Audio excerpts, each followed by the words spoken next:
The fire broke out just after midnight on October 14th, 1944. By the time the Clarksdale Volunteer Brigade arrived at the Huxley farm, flames had already consumed the eastern wall of the two-story farmhouse.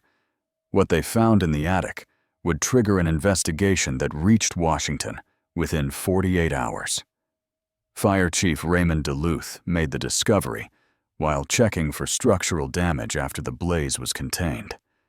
Behind a section of wall that had partially collapsed, he found a living space.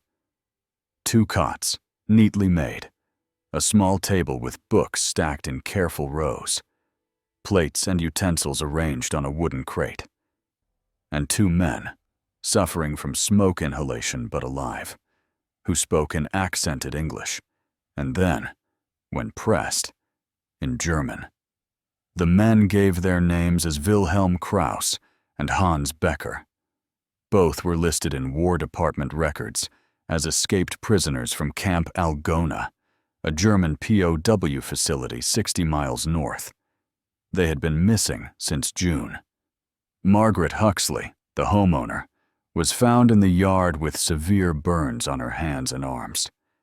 Neighbors who had responded to the fire reported she had tried repeatedly to reach the attic stairs before the heat drove her back. She was transported to Clarksdale General Hospital under guard. By dawn, FBI agents from Des Moines were examining the property. What investigators discovered in the following days would prove more disturbing than the fact of the concealment itself. Letters, carefully preserved in a metal box that survived the fire, documented an arrangement that had lasted nearly 8 months. Correspondence between Margaret and both prisoners showed a relationship that had evolved from desperation into something the investigators struggled to categorize in their reports. Property records confirmed Margaret had been living alone since January of 1944, when her husband Thomas deployed with the 34th Infantry Division. He was currently somewhere in the Italian campaign. Military sensors had been monitoring his letters home, standard practice for deployed servicemen. Nothing in those letters suggested he knew what was happening on his farm. The FBI report, declassified decades later, described the attic space in methodical detail. A ventilation system had been installed, requiring knowledge of basic carpentry and airflow. A water line had been carefully tapped from the main house plumbing. Most striking was the false wall, constructed with precision that suggested planning and significant physical effort. Someone had gone to extraordinary lengths to make the space livable and, more importantly, invisible. Sheriff's deputies interviewed 12 neighbors in the days following the fire. Most described Margaret as withdrawn, rarely seen in town after her husband's deployment. 2 mentioned they had thought it strange she ordered such large quantities of canned goods and flour from the general store.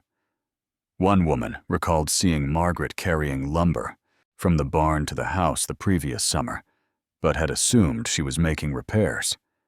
The men themselves, once medically cleared, were transferred to a military detention facility in Omaha. Initial interrogations revealed little about how the arrangement began, or why Margaret Huxley had chosen to risk everything to hide them. The Huxley farm consisted of 160 acres of corn and soybean fields, stretching along County Road 12, 3 miles from the nearest neighbor. Thomas and Margaret Huxley had purchased the property in 1938, with money inherited from Margaret's father. Tax records showed they had been making steady improvements until Thomas received his draft notice in December of 1943. FBI agent Lawrence Brennan, assigned to lead the investigation, spent 2 days examining the farm's financial records. What emerged was a portrait of increasing isolation. After Thomas deployed in January, Margaret had attempted to maintain operations alone. By March, she had sold off most of the livestock. By April, bank statements showed she was purchasing supplies erratically. sometimes going weeks without any transactions, then buying in bulk. The local postmaster, when interviewed, remembered Margaret coming in weekly through the spring of 1944. After June, her visits became less frequent. Mail delivery to the farm had continued, but she rarely collected packages promptly. 3 times that summer, the postmaster had driven out personally to deliver registered letters, concerned about the accumulation. Each time, Margaret had answered the door looking exhausted, thanked him quickly, and closed the door before he could make conversation. Dr. Helen Winslow, who ran the small medical practice in Clarksdale, provided information that deepened the mystery. Margaret had visited the clinic twice in July, complaining of exhaustion and requesting sleeping medication. The doctor had prescribed mild sedatives, but noted in her records that Margaret seemed emotionally fragile and increasingly anxious about her ability to manage the farm alone. What the investigation could not immediately answer was how Margaret's path had intersected with 2 escaped German prisoners. Camp Algona's records showed that work details were regularly assigned to area farms during harvest season. The labor shortage caused by the war made prisoner labor essential to keeping Midwest agriculture functioning. Security protocols were detailed in military documentation, but enforcement varied considerably depending on location and available manpower. Neighbors provided fragments of a larger picture.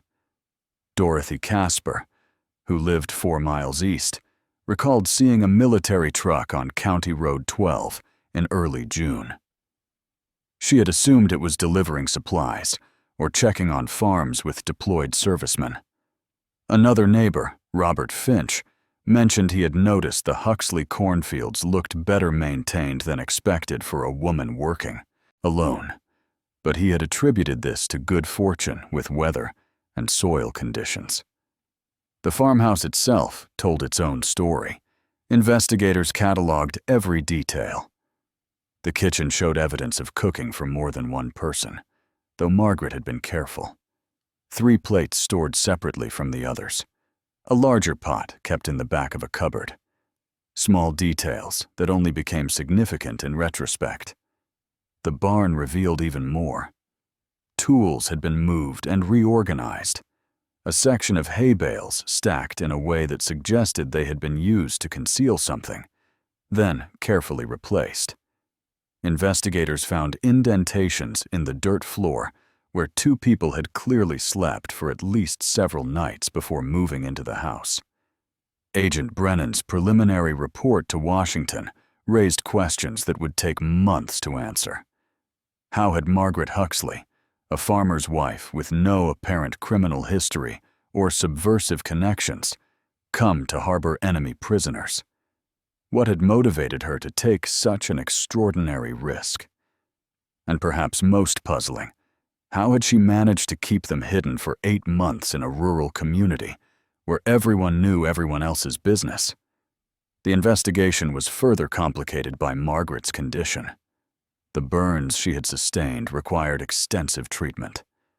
Hospital staff reported she refused to speak about the fire or the men in her attic. When FBI agents attempted to interview her, she requested a lawyer and said nothing else. Meanwhile, Thomas Huxley, fighting in Italy, had no idea that his life was about to change in ways no battlefield could prepare him for. The notification letter was already being drafted. Camp Algona housed nearly 3,000 German prisoners in 1944, making it one of the largest POW facilities in the Midwest. The camp's records, meticulously maintained by Captain Frank Ellsworth, documented every prisoner movement, work assignment, and disciplinary action. When FBI agents arrived requesting information about Wilhelm Krauss and Hans Becker, Ellsworth pulled their files within minutes. Both men had been captured in North Africa during the final collapse of German forces there in May of 1943. Kraus, 34 years old, had been a schoolteacher in Bremen before conscription. His file noted he spoke English fluently and had been useful as a translator during processing.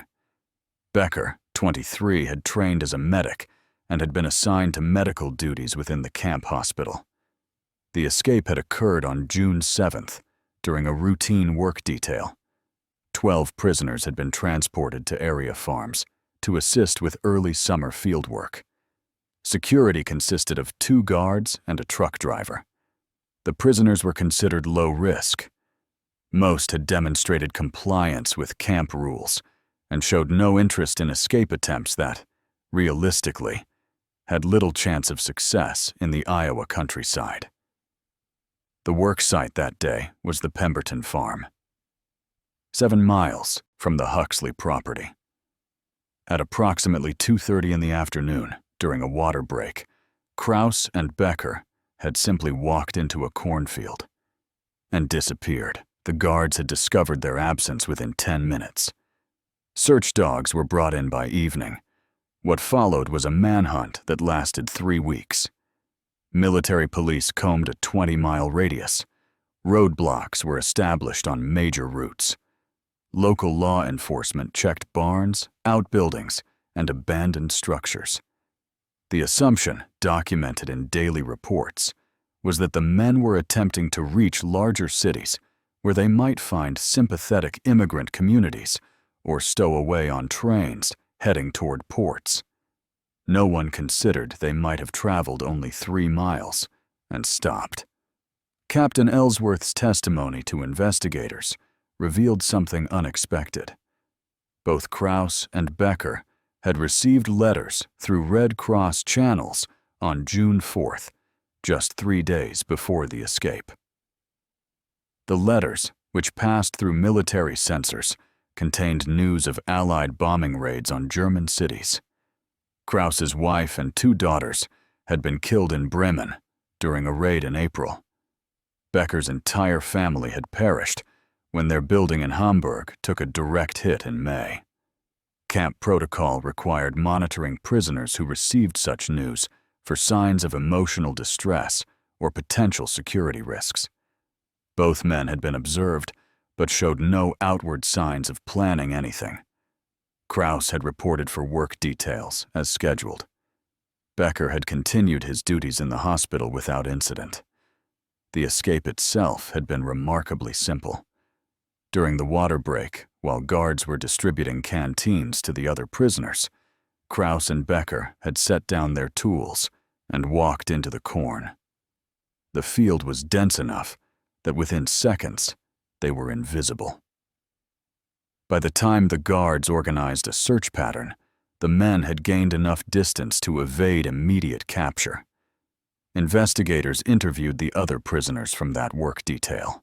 Most claimed they had not noticed the escape until the guards began shouting. One prisoner, who agreed to speak confidentially, offered a different account. He said Kraus had been discussing something with Becker for days in low voices. The night before the escape, Kraus had given away his spare clothing and a carved wooden chess set he had made. These were the actions of someone who did not expect to return. What remained unknown was how 2 German prisoners, with no knowledge of the area and no resources, had found their way to Margaret Huxley's farm. Whether they had chosen it randomly or whether something else had drawn them there would require answering a more fundamental question. When exactly had Margaret's involvement begun?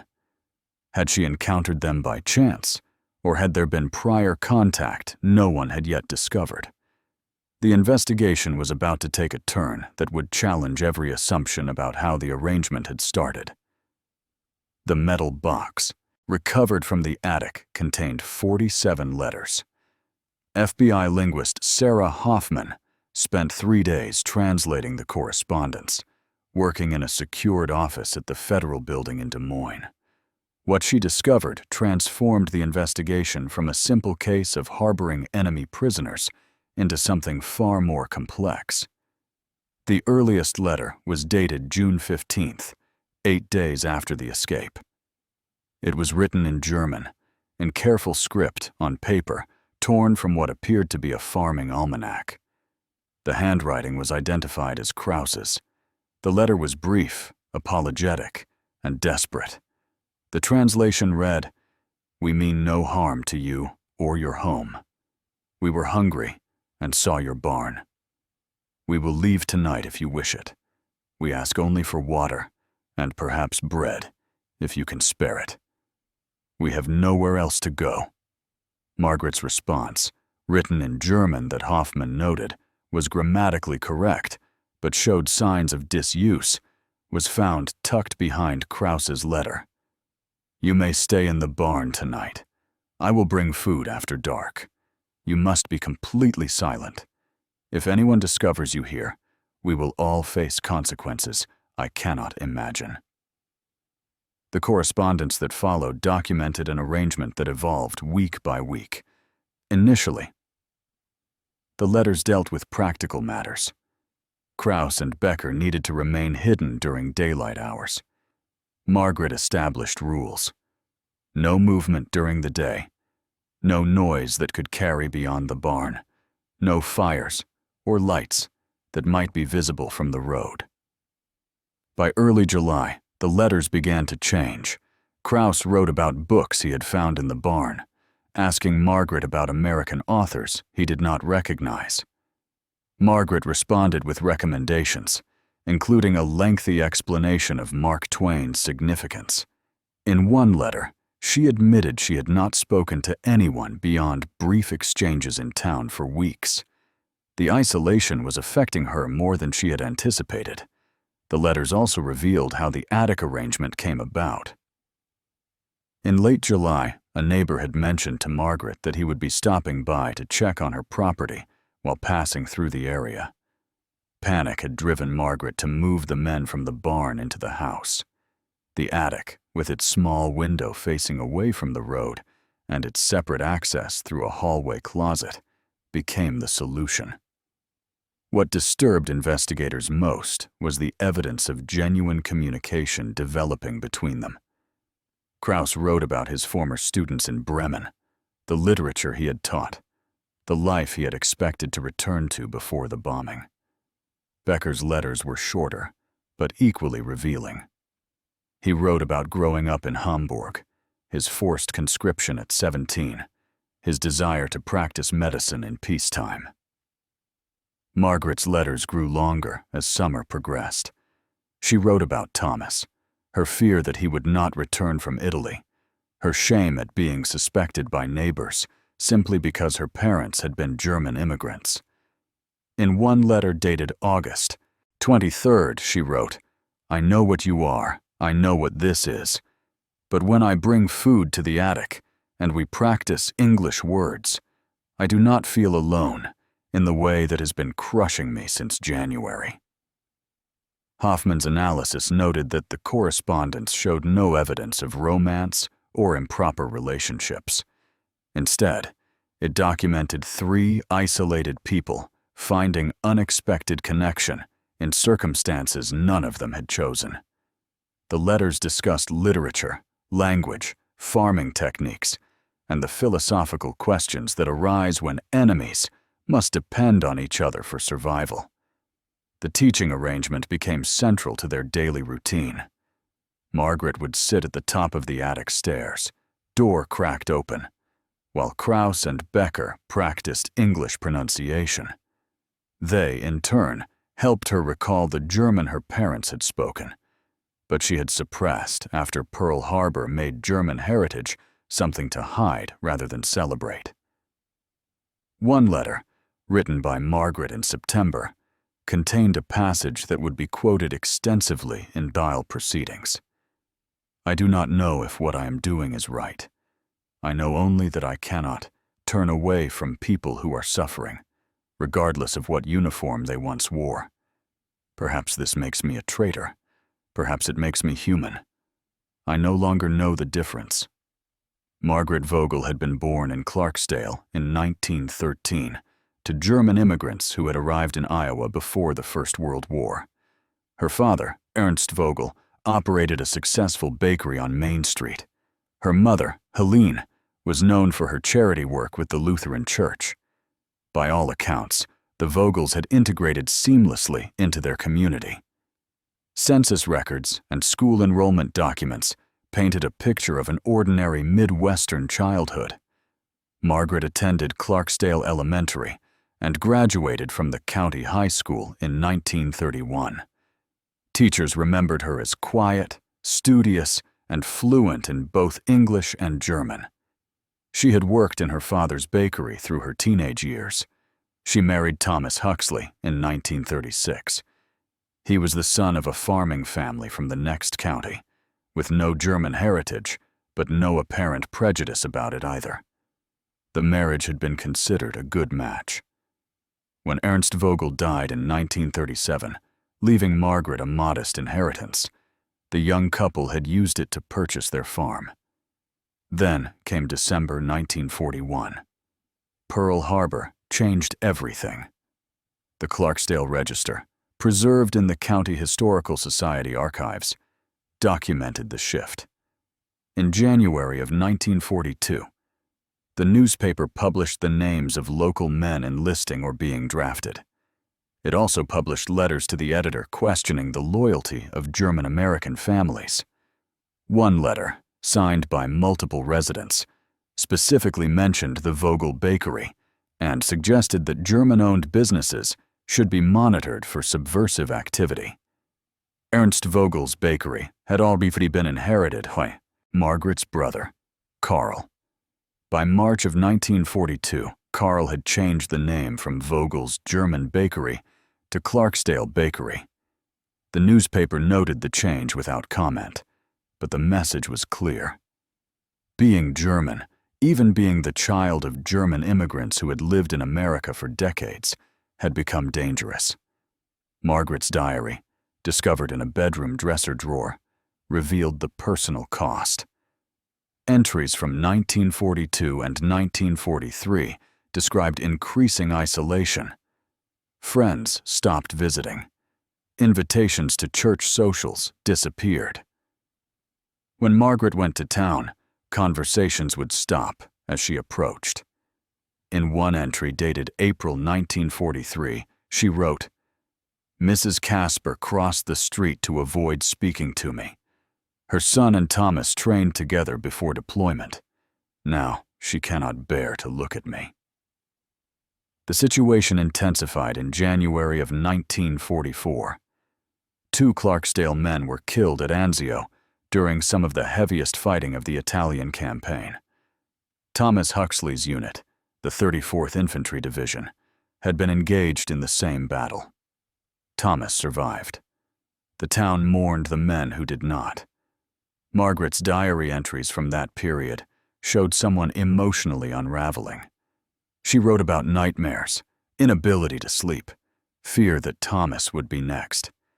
She also wrote about the looks she received at the memorial service, the whispered conversations that stopped when she drew near. In one devastating passage, she described overhearing 2 women outside the church suggesting that perhaps God was punishing the town by taking good American boys while sparing the husband of a German woman. By March, Margaret had largely stopped going into town. She ordered supplies by telephone, arranged for delivery, and paid by mail. The farm that had once been her pride became her prison. The diary entries grew shorter, more fragmented. In late May, she wrote simply, "I do not know how much longer I can endure this silence." The final entry before the escape was dated June 5, 1944, 2 days before Krauss and Becker walked away from their work detail. Margaret had written, "Thomas writes that he is well and thinks of home. I write back and tell him the same. Neither of us mentions what we both know. The home he remembers may not exist anymore. The woman he married may have been destroyed by this war as surely as any bomb could destroy her." When FBI agents showed these diary entries to the psychiatrist they had consulted, Dr. Robert Feldman reviewed them carefully. His assessment was clinical, but damning.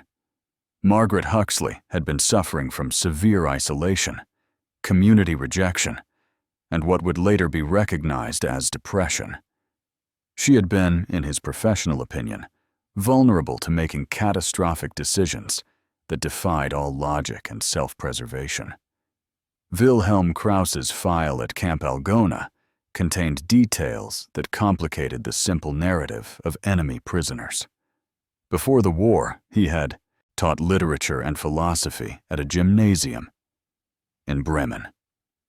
His conscription papers, captured along with other documents when he was taken prisoner, showed he had been drafted in 1941 at age 31, older than most recruits.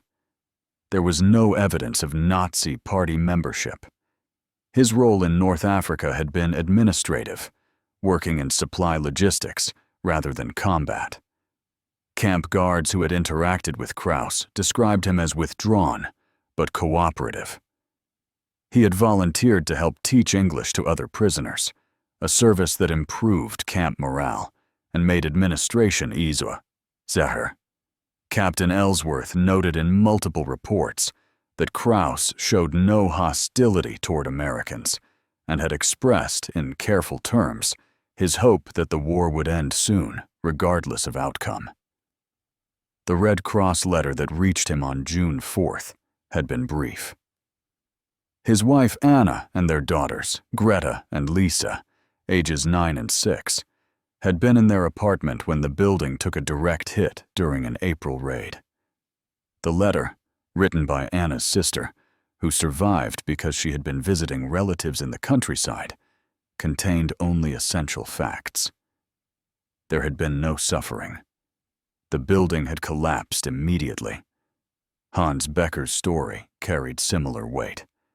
Conscripted 3 months after his 17th birthday, he had been trained as a medic and sent to North Africa with almost no combat preparation. His capture had occurred during his 4th week in theater. Medical personnel at Camp Algona had recognized his training and put him to work in the camp hospital, where he had proven competent and dedicated. Becker's family had lived in a working-class neighborhood in Hamburg. His father had been a dock worker, his mother a seamstress. He had 2 younger sisters. The Red Cross letter informed him that Alfador had perished when incendiary bombs set their building ablaze in early May. Neighbors reported they had likely died from smoke before the flames reached them, though this was impossible to verify. The camp chaplain, Father Michael O'Brien, had been notified of both letters as required by protocol. He had spoken with each man separately, offering what comfort he could.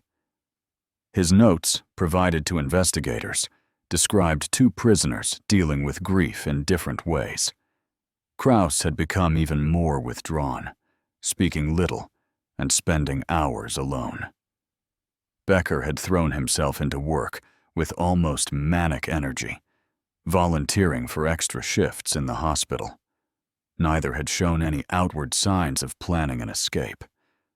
This muzzled investigators until they interviewed Dr. Albert Schneider, a German-born psychiatrist who consulted with the camp on prisoner welfare. His assessment was that both men had likely experienced a fundamental break with their previous identities. The news had severed their last connections to the lives they had been trying to preserve through survival. Without families to return to, the concept of enduring imprisonment until war's end may have lost all meaning. What investigators found most striking was that both men had exemplary records at Camp Algona. Krause had never been disciplined. Becker had been commended twice for his medical work. They were exactly the kind of prisoners the camp system had been designed to create: compliant, useful, resigned to their circumstances. The escape had not been an act of military resistance or ideology. It had been something more primal. 2 men who had lost everything trying to escape the place where they received the news that destroyed them. Where they intended to go, what they thought they might accomplish, remained unclear. Perhaps they had no plan at all beyond movement, distance, the basic human need to flee from unbearable pain. That they had ended up at Margaret Huxley's farm, another person destroyed by the war in slower but equally devastating ways, seemed less like coincidence than like some dark gravity that pulls broken things together.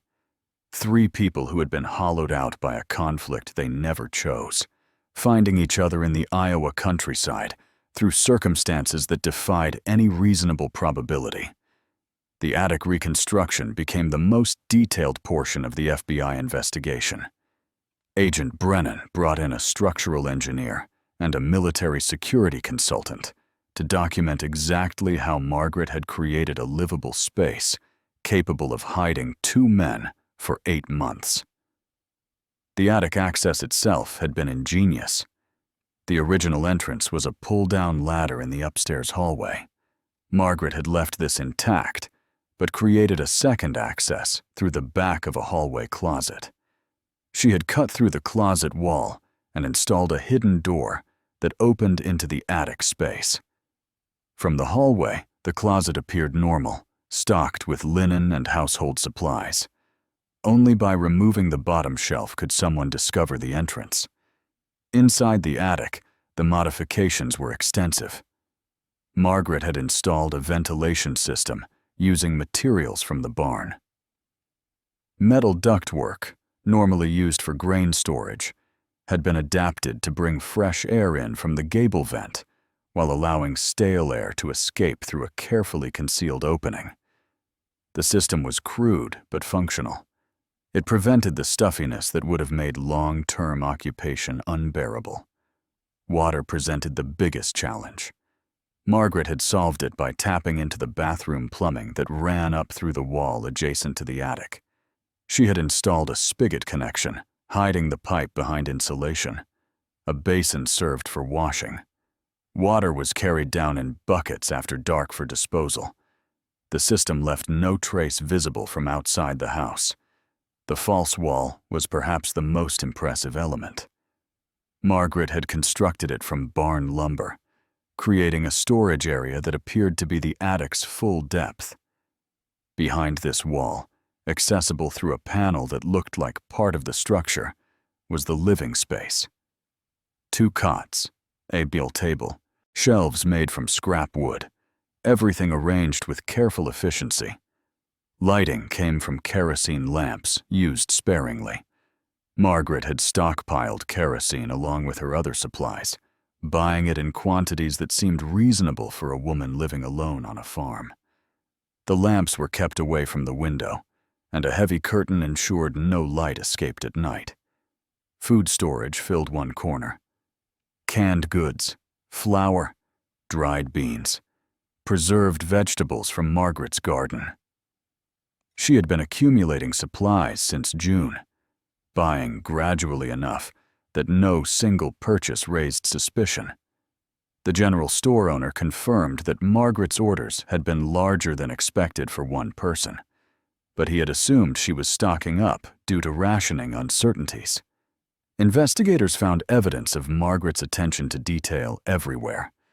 She had installed hooks for clothing, created a makeshift bookshelf, even brought up a small rug to muffle footsteps. A wooden crate served as a desk where the letters had been written.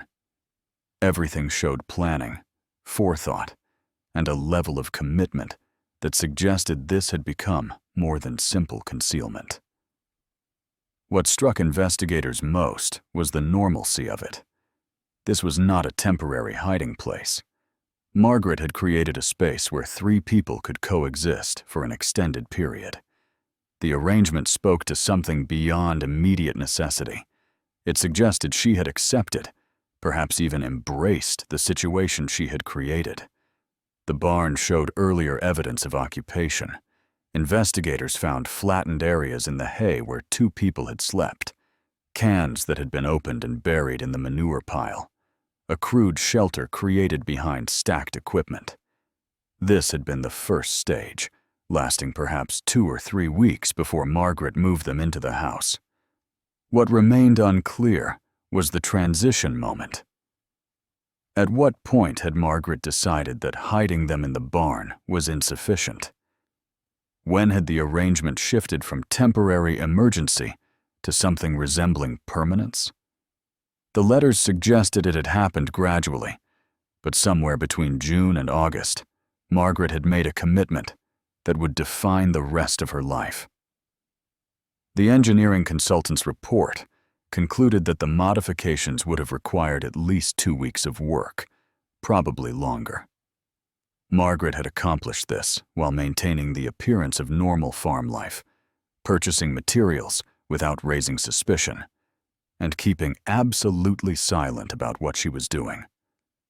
The level of deception required was remarkable for someone with no training in such things, driven purely by determination and perhaps desperation to maintain the only human connection she had left. The fire started in the kitchen shortly after midnight on October 14th. Fire Marshal Gerald Hutchins spent 3 days examining the scene, reconstructing the sequence of events that had exposed Margaret's secret and nearly cost all 3 lives. The origin point was a kerosene lamp that had been left burning on the kitchen counter. Margaret later testified, through her attorney, that she had been heating water for tea, something she did most nights before sleeping. The lamp had been positioned near a stack of dish towels. Exactly how the towels ignited remained unclear, but once they caught, the fire spread rapidly through the dry wood of the farmhouse. What made the fire particularly dangerous was the timing. By October, Margaret had accumulated months of supplies in various parts of the house: canned goods, flour sacks, stored kerosene. All of it became fuel. The kitchen fire reached the pantry within minutes, and the pantry shared a wall with the stairwell leading to the second floor. The first indication that something was wrong came from the smoke. Margaret had been in the upstairs bedroom when she smelled it. By the time she reached the hallway, smoke was already rising through the stairwell. She made an immediate decision that would define how authorities viewed her actions. Instead of fleeing, she went to the attic.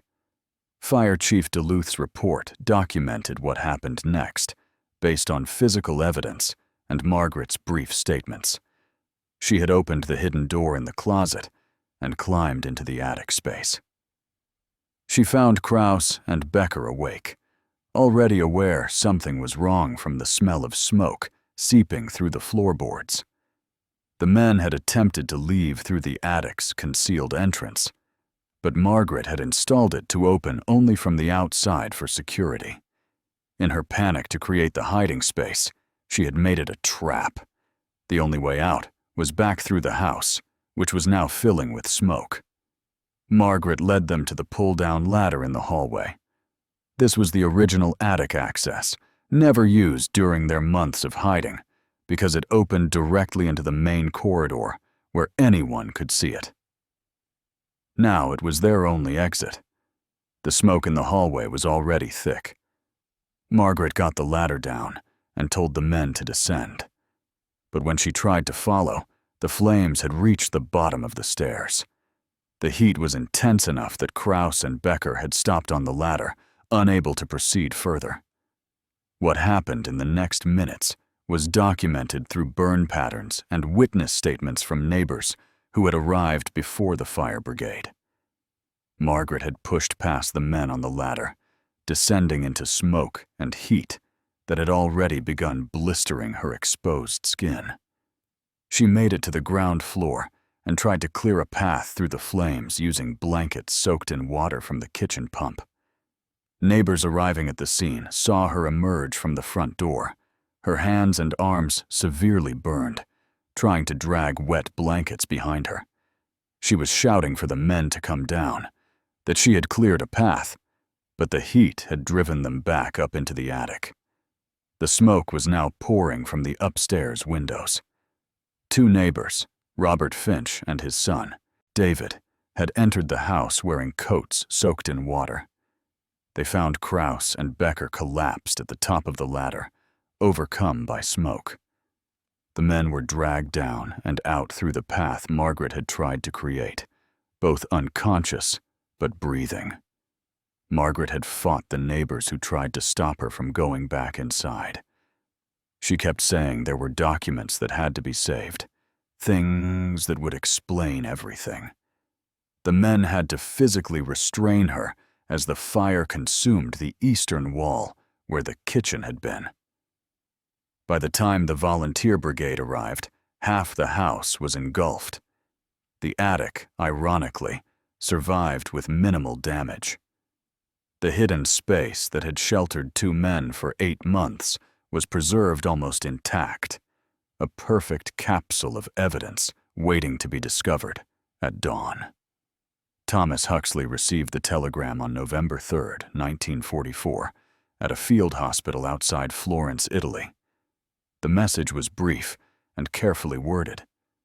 His wife had been involved in an incident requiring his immediate attention. Compassionate leave had been approved. He was to report for transport within 24 hours. The full details reached him during the journey home. A Red Cross liaison officer, tasked with preparing him for what he would face, sat with Thomas during the transport from Naples to New York. The officer had a folder containing FBI reports, newspaper clippings, and a summary of the charges Margaret faced. Thomas's initial reaction, documented in the officer's report, was disbelief. His wife had harbored enemy prisoners for 8 months. The statement made no sense. Margaret was practical, cautious, someone who avoided confrontation. The woman described in these documents seemed like a stranger. The officer showed him excerpts from the letters. Thomas read them in silence, his expression unreadable. When he finally spoke, his only question was whether Margaret had been harmed.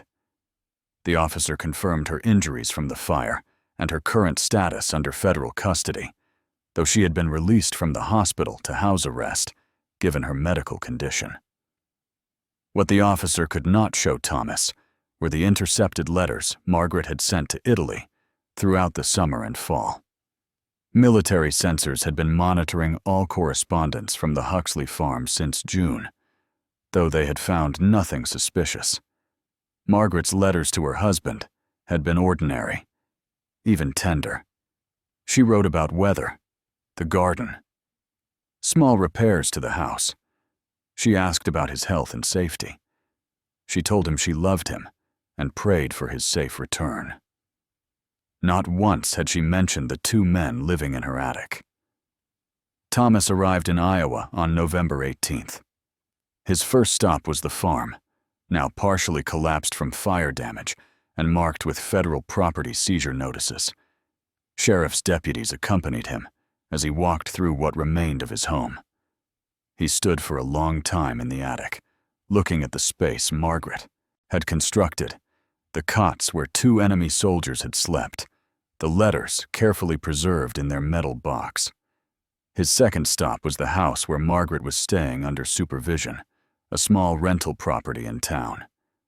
The meeting was observed by an FBI agent stationed in an adjacent room, who later described the encounter in his report. Margaret had been sitting by the window, her hand still bandaged from the burns. When Thomas entered, she stood but did not approach him. They looked at each other across the room for what the agent estimated was a full minute of silence. Thomas spoke first. He asked if she was all right, if her hands were healing properly. Margaret said they were. He asked if she had everything she needed. She said she did. Then he asked the only question that seemed to matter. Why? Margaret's answer, recorded by the FBI agent, was simple. She said she had been alone for so long that when 2 other lonely people appeared, desperate and grieving, she could not turn them away. She said she knew it was wrong by every measure the world would use to judge it. She said she had done it anyway because the isolation had been destroying her, and she chose connection over law, humanity over patriotism, survival over righteousness. Thomas sat down heavily in the chair across from her. He told her about Italy, about watching men die, about the letters he had written to her that kept him tethered to the idea of home. He said those letters had been addressed to someone he thought he knew, someone who would be waiting for him in the life he remembered. Margaret said that person had died slowly over 8 months of silence and rejection. What remained had made choices Thomas would never understand, unless he had lived through the same dissolution of self. The agent's report concluded with an observation that the meeting ended without resolution. Thomas had not embraced his wife, but neither had he condemned her. He had simply left, telling her he needed time to comprehend what she had become and what that meant for both of them. 2 weeks later, he hired an attorney to represent her. Whatever his private feelings, he would not abandon her to face this alone. The trial began on February 12, 1945, in the federal courthouse in Des Moines. Margaret faced charges of harboring enemy combatants and conspiracy to aid prisoner escape. The maximum sentence was 20 years in federal prison. The prosecution's case was straightforward. They presented the physical evidence from the attic, the letters documenting the arrangement, testimony from Camp Algona officials about the escape. They argued that Margaret's actions had endangered national security and violated federal law during wartime. Intent and motivation were irrelevant to the statute she had broken. The defense attorney Thomas had hired, Benjamin Strand, took a different approach. He did not contest the facts. Instead, he placed Margaret's actions within the context of what had been done to her and why she had become vulnerable to making catastrophic decisions. Strand called witnesses who testified about the treatment Margaret received after Pearl Harbor. Dorothy Casper, the neighbor who had crossed the street to avoid her, admitted under oath that the community had shunned Margaret for her German heritage. The pastor of the Lutheran Church confirmed that multiple members had complained about Margaret's presence at services. The general store owner acknowledged he had heard customers refer to her using terms he was ashamed to repeat in court. Dr. Winslow testified about Margaret's deteriorating mental state through the spring and summer of 1944. She described a woman suffering from profound isolation and what medical understanding of the time could only describe as nervous exhaustion. Modern terminology would recognize it as severe depression and anxiety brought on by systematic social rejection. The most powerful testimony came from Thomas himself. He described receiving Margaret's letters in Italy, reading her assurances that everything was fine, never knowing she was dying inside. He told the court about returning home to find his wife transformed into someone he barely recognized, not through moral failure, but through the slow destruction that comes from being treated as an enemy in your own country. Strand then did something unexpected. He called Wilhelm Krauss to testify. Krauss, still in military custody and facing his own charges, spoke about finding Margaret's barn, about her initial fear and their desperation. He described the arrangement that developed, emphasizing that Margaret never expressed support for Germany or hostility toward America. She had simply been a kind person who could not turn away suffering, even when logic demanded she should. Hans Becker's testimony echoed Krauss's. He described Margaret teaching them English, discussing literature, treating them as human beings rather than enemies. He said she had saved their lives during the fire, risking herself when she could have let them perish and destroyed all evidence of what she had done. The jury deliberated for 6 hours. When they returned, the verdict was guilty on both counts. The judge, Harold Whitman, had discretion in sentencing. He took 2 days to make his decision. When court reconvened, Judge Whitman delivered a statement that would be quoted in legal journals for decades. He said the law Margaret had broken was clear, and she was unquestionably guilty. But he also said that context mattered, that human beings were not machines required to function without reference to their circumstances, and that justice sometimes required acknowledging complexity, even when the law did not. Margaret received a suspended sentence contingent on regular psychiatric evaluation and community service. She would not serve prison time. Krauss and Becker were returned to Camp Algona, later repatriated to Germany in 1946. County records show the Huxleys sold the farm in April of 1945 for significantly less than its value. No forwarding address was recorded. Thomas's military service file shows he received an honorable discharge that same month, but contains no subsequent information. Attempts to trace what happened to Margaret and Thomas after they left Iowa have yielded nothing. No death certificates, no property records, no marriage dissolution. They simply disappeared into the vast anonymity of post-war America. Two people trying to rebuild something from wreckage that could never be fully repaired. The story asks questions about loyalty, humanity, and the choices people make when traditional frameworks collapse. It offers no easy answers, only the acknowledgement that war destroys in ways that extend far beyond battlefields, and sometimes the casualties are people who never held a weapon but could not escape the conflict's reach. The story of Margaret Huxley and the two men she hid in her attic remains buried in federal archives and courthouse records, known only to researchers willing to dig through decades of forgotten files. It asks uncomfortable questions about loyalty, humanity, and what happens when survival requires choosing between law and conscience. There are no heroes here, no villains, only people trapped in circumstances that revealed who they truly were when everything else was stripped away. If this story made you think differently about the hidden costs of war and the impossible complexity of human choices under pressure, hit that like button. These forgotten histories deserve to be remembered, not because they provide answers, but because they force us to ask better questions. Subscribe to this channel for more buried stories that challenge everything you thought you understood about morality, justice, and the price ordinary people pay for extraordinary times. The past has more to teach us than we realize, but only if we're willing to look at the parts of history that don't fit into simple narratives.